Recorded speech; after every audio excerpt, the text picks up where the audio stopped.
Christina had been sick earlier in the summer too. Like, she'd gone to the emergency room for basically feeling sick, and so I don't know, I kind of knew something was wrong, and then something was. If I was diagnosed with T1D, I think I would panic and just kind of fall apart. If I was diagnosed with type 1, I would freak out. I would freak out, and then I would call Christina.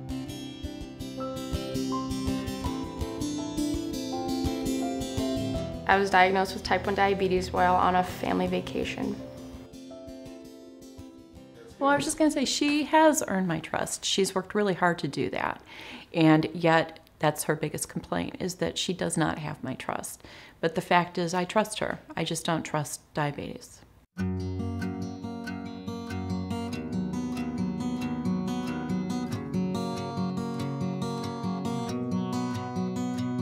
So we were on a camping trip with my family, and I just remember waking up and being incredibly thirsty, and we had like a gallon or a half gallon of orange juice. And so obviously I drank all of it because I was really thirsty.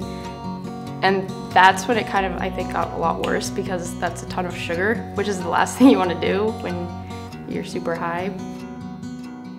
I was out of cell phone range in the Black Hills fishing with a buddy, and the first I heard about what had happened was when I got back into cell phone range, and of course the first phone call I made was to Sandra to check in.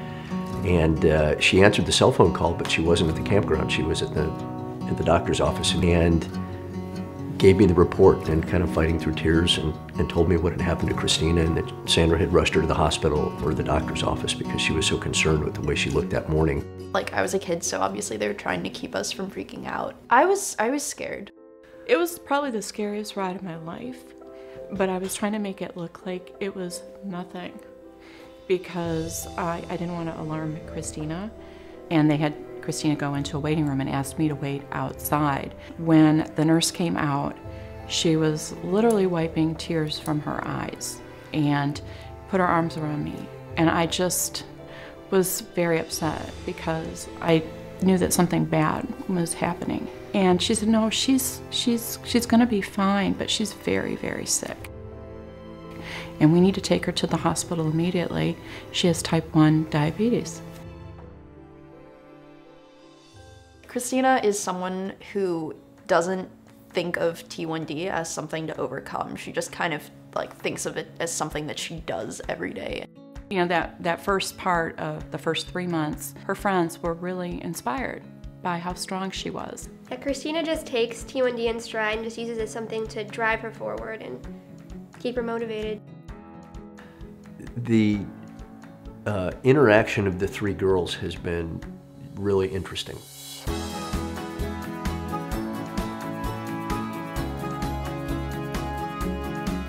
And Christina's two sisters have been extremely supportive of her. My mom worries a lot about Christina. I worry about her a lot more than I let her know.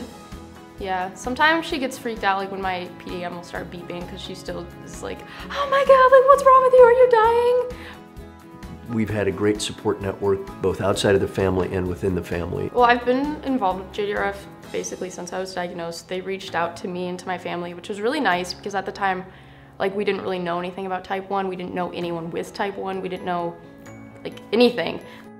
You just grow with JDRF.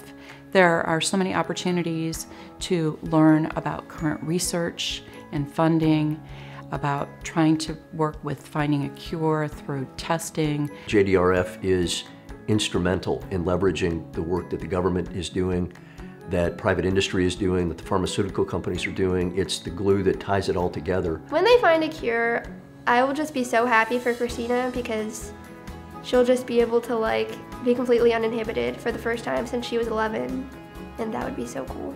We've gotten so much hope, because there's so much that's been done, and there's so much that's going to be done, and we're really, really grateful.